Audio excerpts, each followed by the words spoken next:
성경 고린도 후서 5장 14절에서 21절까지 말씀입니다.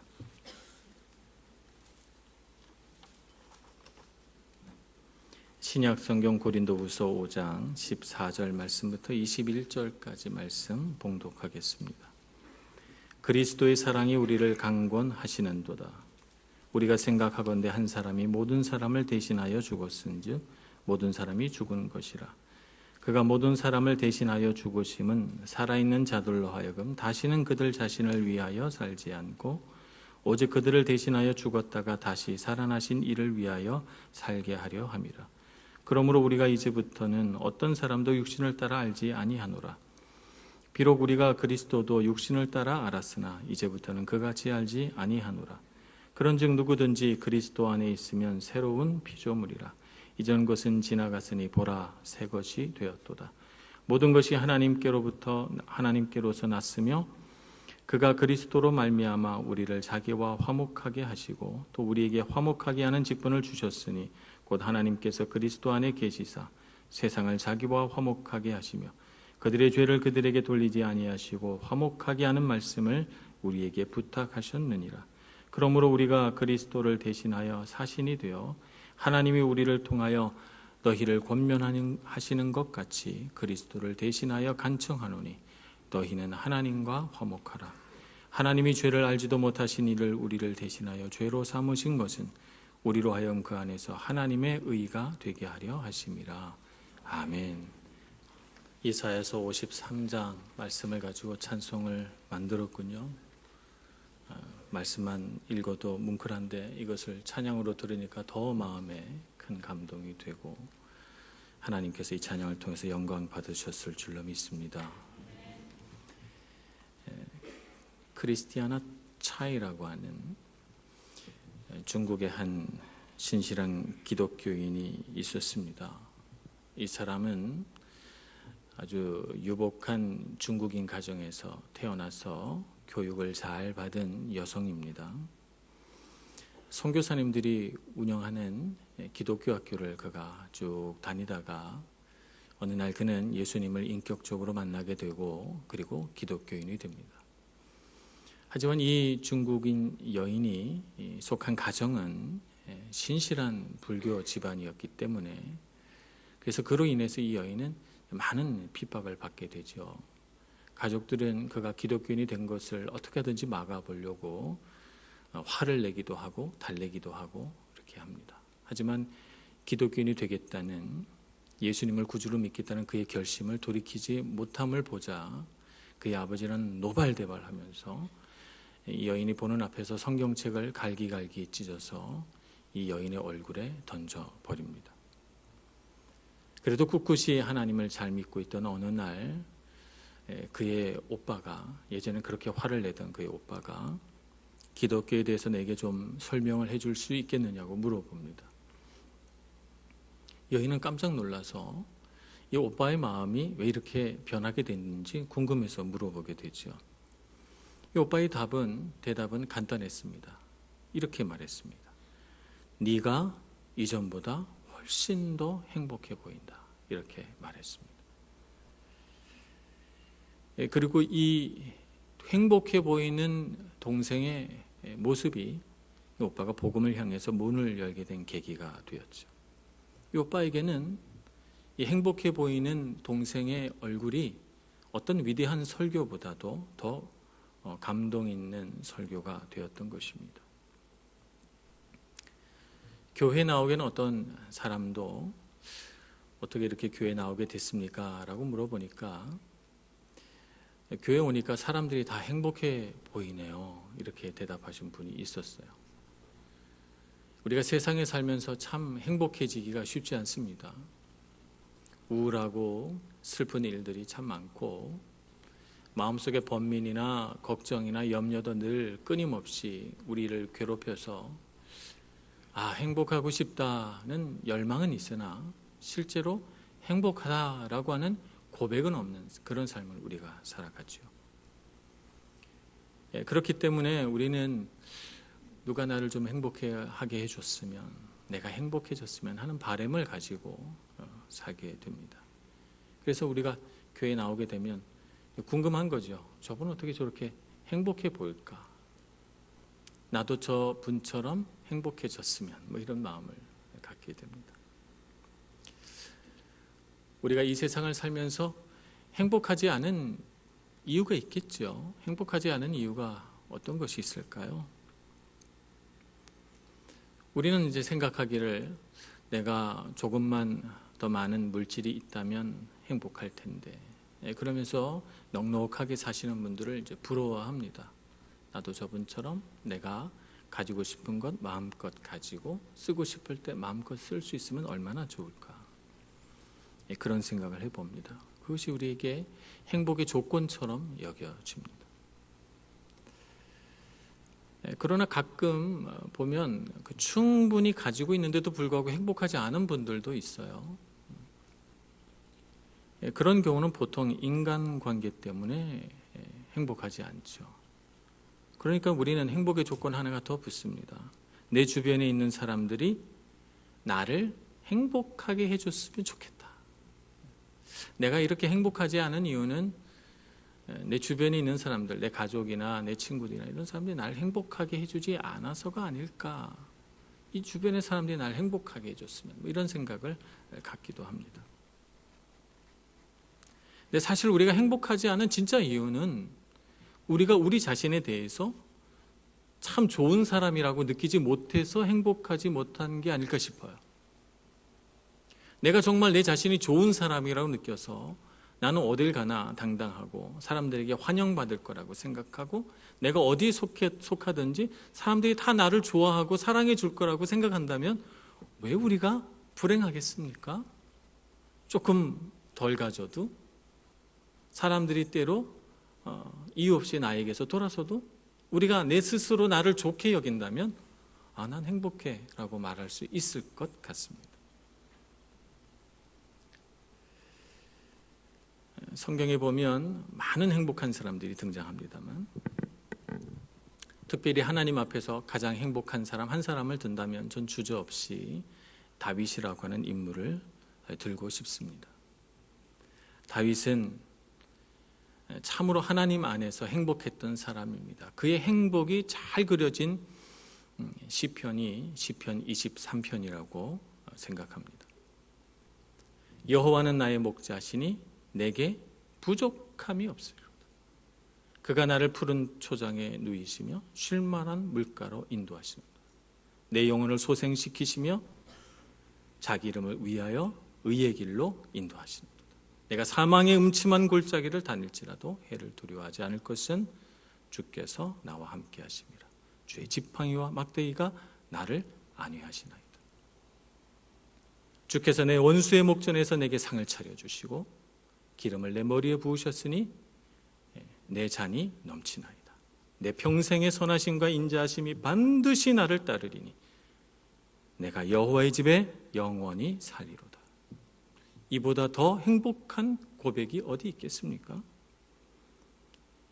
그에게 있어서 행복의 조건은 무엇일까요?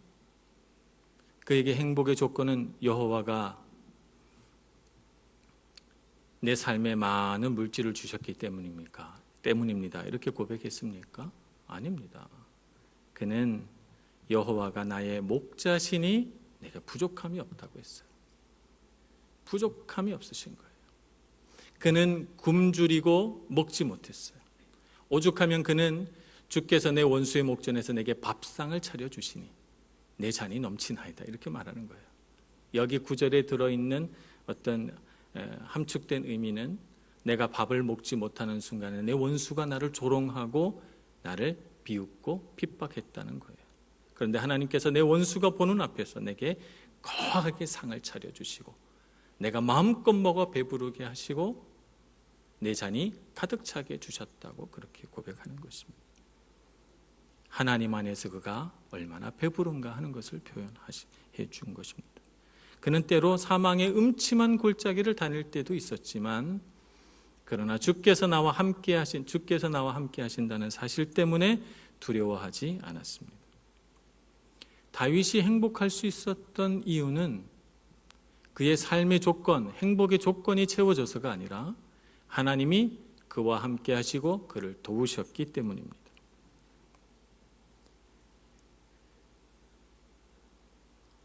다윗에게도 관계의 문제가 있었습니다.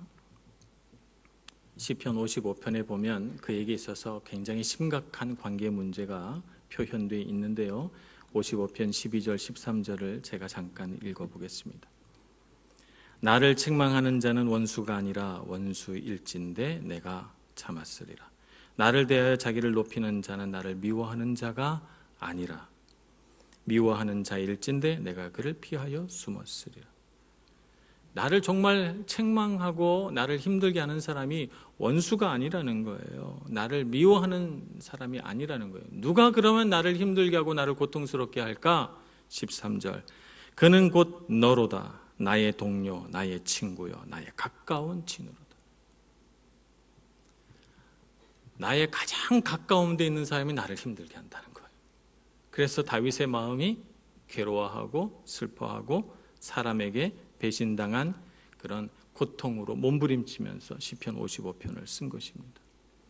관계로 인한 고통도 그에게 굉장히 많았습니다. 그런데 그가 시편 55편 22절에 후반부에 가서 이렇게 고백합니다. 내 짐을 여호와께 맡기라. 그가 너를 붙드시고 의인의 요동함을 영원히 허락하지 아니하시리로다. 이런 사람으로 인한 관계로 인한 고통 가운데서도 하나님께서는 붙드시고 흔들리지 않도록 도와주신다는 거예요. 그러므로 너 마음의 모든 고통과 모든 짐을 여호와께 맡기라. 주님께 내놓으라. 이렇게 말하고 있는 것입니다. 예수님도 이 세상을 살면서 이 세상의 것에 삶의 조건에 예수님을 의탁하지 않으셨어요. 예수님은 예수님의 행복의 조건이 물질이 있다고 생각하지 않으셨죠. 요한복음 4장에 보면 예수님의 제자들이 먹을 것을 찾으러 갑니다. 그때는 해가 중천에 떠 있을 때라 한낮이고 배는 고프고 그래서 예수님더러 그늘에서 좀 쉬세요 하고 제자들은 먹을 것을 찾아서 나갑니다. 예수님은 그 사이 제자들이 먹을 것을 찾으러 간 사이에 한 사마리아 여인을 만나서 대화하시죠. 그리고 그 사람에게 예수님의 메시아 되심을 드러내시고 생수가 그 마음에서 솟아나도록 가르쳐 주십니다. 그리고 그 여인은 기쁘게 돌아갑니다. 그리고 나서 제자들이 돌아왔어요. 먹을 것을 다 찾아가지고 온 것이죠. 그래서 예수님께 먹을 것을 드리려고 했더니 나는 이미 먹을 것을 먹었다 이렇게 말씀하셔요. 예수님께서 제자들이 서로 바라보면서 의아하게 생각합니다. 누가 예수님께 먹을 것을 주었느냐? 누가 예수님께 먹을 것을 주어서 그로 하여금 이렇게 다 잡수시게 하였느냐? 그랬더니 요한복음 4장 34절에 예수님께서 이렇게 대답하십니다. 나의 양식은 나를 보내신 이의 뜻을 행하며 그 일을 온전히 이루는 이것이니라. 예수님의 배부름은 하나님께 순종하는 것이 배부름이었어요. 하나님께서 하라고 명하신 일을 다 하고 나니까 그래서 한 생명을 구원하고 나시니까 예수님 마음이 너무 배부른 거예요. 그래서 제자들이 먹을 것을 가져와도 괜찮은 것이죠. 또 예수님은 사람과의 관계 안에 그의 행복을 두지 않으셨어요. 요한복음 2장의 말씀을 한번 보겠습니다. 2장 23절에서 25절 말씀을 봉독하겠습니다. 6월절에 예수께서 예루살렘에 계시니 많은 사람이 그의 행하시는 표적을 보고 그의 이름을 믿었으나 예수는 그의 몸을 그들에게 의탁하지 아니하셨으니 이는 친히 모든 사람을 아시며 또 사람에 대하여 누구의 증언도 받으실 필요가 없었으니 이는 그가 친히 사람의 속에 있는 것을 아셨음이니라. 예수님은 사람을 의지하지 않으셨어요. 예수님이 행하신 기적을 보고 사람들이 믿고 따르고 때로는 그를 왕으로 삼고자 예수님을 모셔가려고 했으나 예수님은 오히려 그들을 떠나시고 그들을 피해서 숨으시고 사람들을 의지하지도 의탁하지도 않으셨어요. 이렇게 하신 이유는 사람의 속에 무엇이 있는지를 다 아셨기 때문이고 사람은 예수님이 의지할 대상이거나 사람의 속에 있는 것으로 행복을 찾을 만한 대상이 되지 않는다는 것을 아셨기 때문에 예수님은 오로지 하나님만 믿고 의지하셨습니다. 어떤 분이 책에서 이렇게 질문하는 것을 봤어요. 예수님은 행복하셨을까? 예수님은 행복하셨을까? 어떤 영화 배우에게 예수님의 배역을 맡으라는 그런 제안이 왔어요. 이 사람이 굉장히 불안한 거죠. 왜냐하면 예수님이라고 하는 이 배역은 아무나 할 수 없을 거라고 생각이 들어서 어떻게 하면 예수님 배역을 내가 정말 예수님답게 소화할 수 있을까? 이 배우에게 고민이 됐어요. 그래서 여러 편의 영화들을, 예수님이 나오는 영화들을 틀어놓고 이렇게 보기 시작한 것이죠. 그러다가 그가 우연히 한 장면에서 마음이 확 꽂혔어요. 갈릴리 호수 근처를 예수님이 제자들을 데리고 쭉 거닐고 계시는데 말씀도 가르치시고 그러다가 예수님의 뒷모습을 쭉 쫓아갑니다. 카메라가. 근데 갑자기 예수님이 싹 돌아서시더니 활짝 웃으시는 거예요. 이 모습을 탁 정지시켜 놓고 이 영화 배우가 그때 자기의 가슴 속에 이 방망이질 치는 이 감격을 그가 어쩔 수가 없었다 이렇게 고백하는 것을 봤습니다. 예수님이 웃으시는 것을 그가 한 번도 못 본 것이죠. 어떤 여인이 전시회를 갔는데 거기에 예수님의 얼굴을 그려서 이렇게 붙여놨는데 그 그림 속에는 예수님이 활짝 웃고 계세요. 그래서 그 그림 앞에서 이 여인이 움직이질 못하고 이렇게 서 있었다고 하는 얘기도 들어본 적이 있습니다. 웃으시는 예수님, 저도 밀라노에 와서 그림 전시회를 몇 번 가봤습니다만 한 번도 못 본 것 같아요. 우리 보통은 예수님이 근엄하신 표정 혹은 십자가에 달리셔서 고통받으시는 표정 이런 얼굴을 많이 봤지만 예수님이 웃으시는 이런 표정을 잘 못 본 것 같습니다. 그래서 우리 마음속에 예수님은 행복하셨을까? 하나님께서 예수님을 이 땅에 내려보내셨을 때 예수님이 정말 이 고난 많은 세상 살아가시는 것이 얼마나 마음이 부담이 되셨을까? 하늘에서는 춥지도 않고 덥지도 않고 먹어서 배불러야 되지도 않고 배고프지도 않고 목마름도 없는데 땅에 내려오셔서 예수님은 그 모든 것을 다 겪으셨어요. 때로는 사람들의 미움도 받으셨고 때로는 사람들의 시기와 질투도 받으셨고 그리고 마지막에는 하나님께서 십자가를 지라 명하셔서 십자가를 지셔야만 했어요. 이 모든 일들이 예수님에게 즐거우셨을까?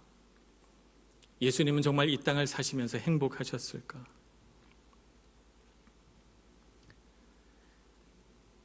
예수님은 이 세상의 것으로 행복의 조건을 삼지 않으셨기 때문에 예수님은 진정으로 행복한 분이셨다고 저는 믿습니다.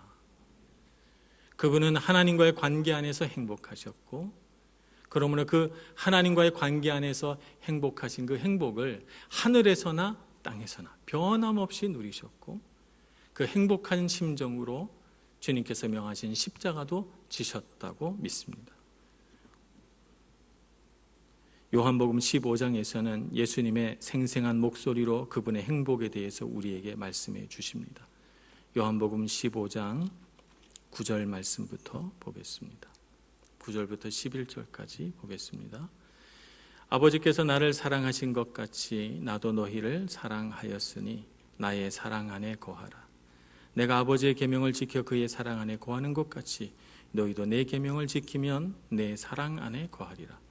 내가 이것을 너희에게 이름은 내 기쁨이 너희 안에 있어 너희 기쁨을 충만하게 하려 합니다. 예수님은 하나님과 사랑 안에 계셨고 그 사랑의 관계 안에 있는 그 풍성한 사랑을 우리에게 주시기 위하여 우리에게 요청하시기를 나의 사랑 안에 거하라 이렇게 말씀하셨어요. 그리고 우리가 이 세상에서 웃지 못하고 살아가니까 주님께서 말씀하시기를 내 기쁨이 너희 안에 충만하게 하려고 내가 너희에게 기쁨을 주노라 이렇게 말씀하고 계시잖아요. 그러니까 예수님은 정말 기쁘신 분이고 행복하신 분이고 사랑이 많으신 분입니다. 그가 그렇게 될 수 있었던 이유는 하나님과 예수님 자신과의 관계 안에서이죠. 그래서 예수님께서 십자가를 지신 이유는 예수님 자신의 행복과 우리 모두의 행복을 위해서 십자가를 지신 것입니다. 예수님이 십자가 지신 것이 억지로 지신 것이 아니고 행복하시기 때문에, 그리고 더 행복하시기 위하여, 아니 영원히 행복하기 위하여 십자가를 지신 것입니다. 그래서 히브리서 12장 2절은 이렇게 말합니다. 믿음의 주요 또 온전케 하시는 이인 예수를 바라보자. 그는 그 앞에 있는 기쁨을 위하여 부끄러움을 참으사, 십자가를 참으사 부끄러움을 개의치 아니하시더니 하나님 보좌 옆에 앉으셨느니라. 이렇게 고백합니다. 그 앞에 있는 기쁨을 위하여 십자가를 참으사 부끄러움을 개의치 아니하신 것이지 고통스러운데 할 수 없이 하신 것이 아니라는 사실을 우리가 알아야 합니다. 우리를 인생의 불행 가운데 붙잡아 두려고 하는 것은 무엇일까요? 그것은 바로 죽음의 권세입니다. 사탄이 이 세상에서 가장 불행할 때가 언젠가 하면 우리가 행복할 때예요. 우리가 행복하면 사탄은 너무너무 불행합니다. 사탄이 가장 행복할 때가 언제일까요? 우리가 불행할 때입니다. 사탄은 우리가 불행해지기를 원해요. 그래서 우리의 삶 가운데 행복의 조건이 있다고 믿게 만들고, 그래서 행복하지 못할 것을 우리가 이 세상에서 붙잡고 우리를 행복하게 해주지 못할 것에 우리가 연연하여 살아가게 합니다. 계속해서 그것으로 인해 불행해지기를 바라죠. 그러나 예수님은 우리가 행복해지기를 바라십니다. 그래서 영원히 빼앗기지 않을 행복을 우리에게 주기를 원하시는데, 그것이 바로 예수 그리스도의 십자가요, 그 십자가 은혜를 통한 하나님 바로 한 분뿐이신 것입니다. 그래서 우리는 주님을 바라보고 예수님과 같이 행복해지기를 소원합니다. 예수님의 행복이 하나님의 사랑 안에 있었듯이 오늘 우리의 행복도 하나님의 사랑 안에 있음을 믿습니다.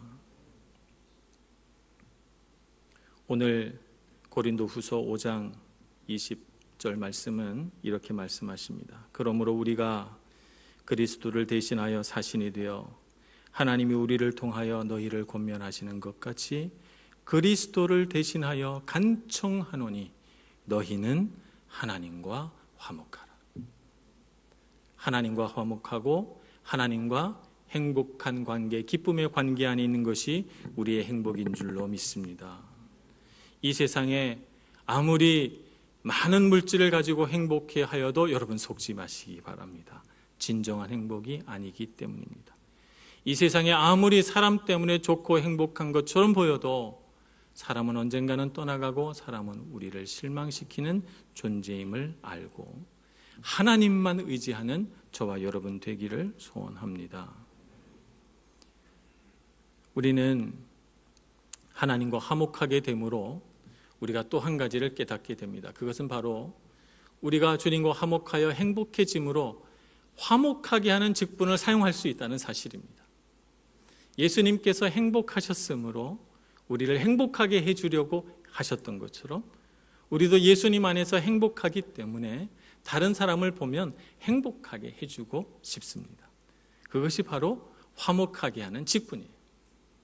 세상에 우울한 사람, 불행한 사람, 슬픈 사람, 고통받는 사람을 볼 때 우리 마음속에는 이런 마음이 생깁니다. 저분도 예수 믿고 나처럼 행복해졌으면 얼마나 좋을까. 저 사람을 묶고 있는 인생의 무거운 짐, 그를 묶고 있는 온갖 불행의 끈으로부터 그가 해방되고 자유롭게 되어서 행복해지면 정말 좋겠다 라고 하는 마음을 갖습니다. 이것이 바로 화목하게 하는 직분인 것입니다. 그래서 예수 그리스도의 그 좋은 소식, 복음을 전하는 것이 우리의 사명이지요. 이 세상은 죄의 권세로 인하여서 참된 행복을 모르는데 우리가 참된 행복을 가지고 세상으로 나아간다면 우리는 이 화목하게 하는 직분으로 인해서 큰 은혜와 사랑을 이 세상 가운데 공급하게 될 줄로 믿습니다. 그러므로 우리는 화목하게 된 사람으로서 몇 가지를 알아야 합니다. 첫째는 영적인 분별력을 분명하게 가지고 무엇이 죄인지 무엇이 의인지 잘 구분할 수 있어야 합니다. 우리가 눈을 뜨고 세상을 볼 때 어두움과 빛을 잘 구분합니다. 그런 것처럼 우리는 진리 안에서 이 세상의 죄와 의를 잘 구분할 수 있어야 돼요. 무엇이 죄인지 무엇이 의인지 잘 모르고 이 세상을 살아가면 곤란합니다. 그래서 우리는 날마다 주님의 말씀으로 우리를 채워서 영적인 분별력을 가지고 옳은 것은 옳다, 그런 것은 그르다라고 말할 수 있는 이런 사람이 되어야 합니다. 잘못됐는데 불구하고 사람들이 그게 잘못된 것이 아니라고 말하면 그걸 보면서 아닌가? 라고 생각하면 안 되는 것입니다. 사람들의 기준에 따라서 세상의 시대 조류에 따라서 세상 유행과 풍조에 따라서 우리의 기준이 막 바뀌는 그런 삶이 아니라 말씀의 기준으로 옳은 것은 옳다, 그런 것은 그르다라고 말할 수 있는 죄와 의를 혼동하지 않는 영적 분별력을 가져야 되겠습니다. 이것은 주님과 화목해야만 이루어지는 것입니다. 우리는 십자가의 은혜를 잊지 말아야 합니다. 하나님과 화목하게 된다는 것은 그 은혜를 결코 잊지 않는다는 것을 의미합니다. 요셉과 그 형제들의 이야기를 우리가 잘 알고 있습니다. 요셉은 이미 오래전부터 마음으로 형제들을 용서했어요. 그가 용서하지 못하는 마음에 사로잡혀 있었다면 그가 이렇게 잘 될 수 없었을 거예요.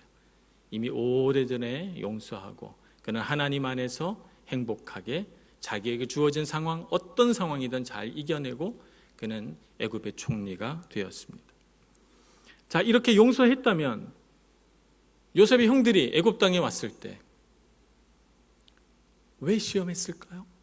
시험하지 말고 그냥 처음 만나는 그 순간 형제 여러분, 제가 요셉입니다. 저는 이미 여러분을 다 용서했습니다. 이렇게 하고 끌어안고 화해하면 될 텐데 왜 요셉은 마음으로 이미 용서했으면서도 처음 만났을 때 자기를 드러내지 않고 또 두 번째 만났을 때는 그들을 시험하기까지 합니다.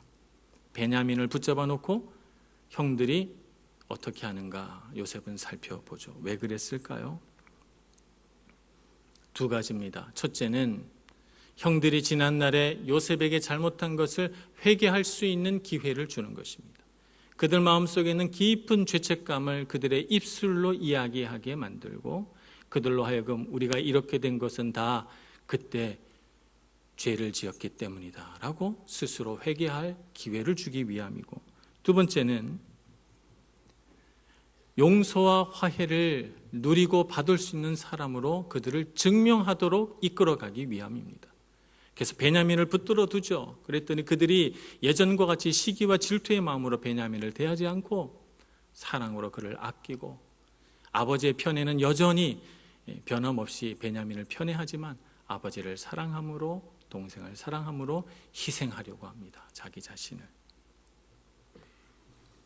주님은 우리를 다 용서하셨습니다. 예수 그리스도의 십자가의 은혜로 다 용서하셨지만 왜 우리로 하여금 그것을 날마다 깨달으라고 말씀하시는 걸까요?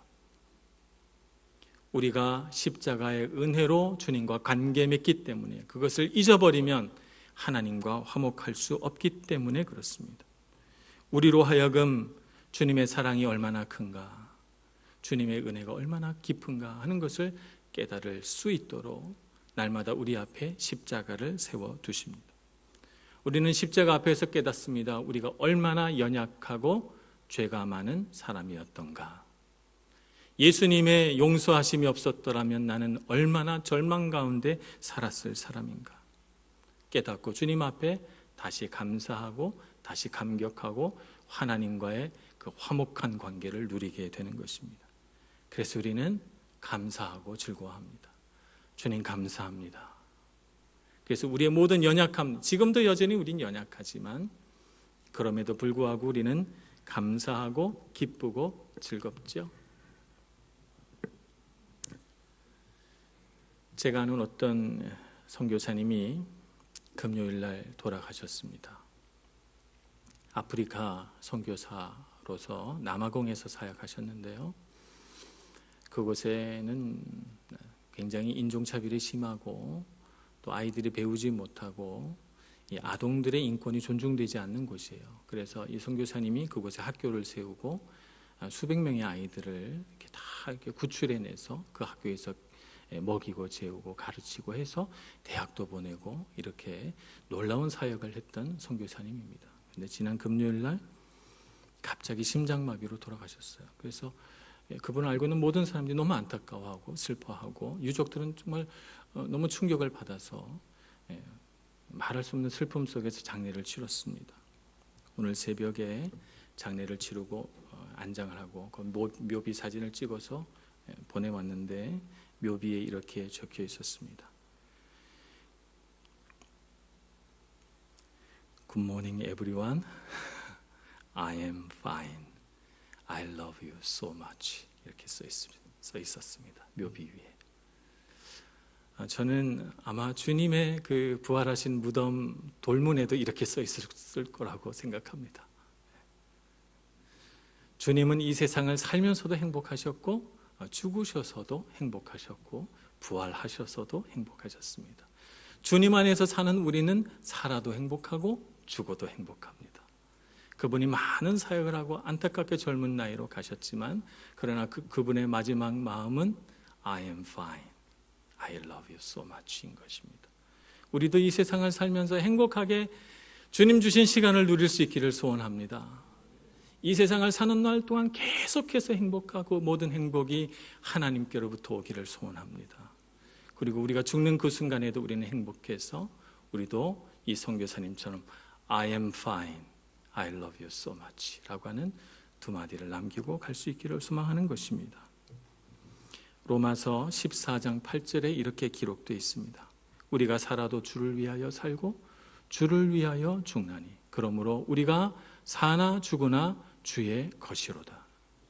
이 믿음으로 이 세상을 살아가시고 이 세상 것에 연연하지 말고 하나님과 화목하는 것이 가장 기쁜 일이고 가장 행복한 일이고 이 기쁨과 복을 세상에 나누어주는 화목하게 하는 놀라운 직분을 사용할 수 있는 저와 여러분 되기를 간절히 소원합니다. 기도하겠습니다. 자비로우신 하나님, 주님께서 주시는 행복을 마음껏 누리기를 소망합니다. 이 세상 것에 연연하는 저희들 되지 않게 해주시고 이 세상 것이 우리를 마음 아프게 하고 때로는 우리를 실망시켜도 주님 때문에 기쁘고 주님 때문에 즐겁고 주님 때문에 행복한 저희들 다 되게 하여 주옵소서. 예수님의 이름으로 기도합니다. 아멘.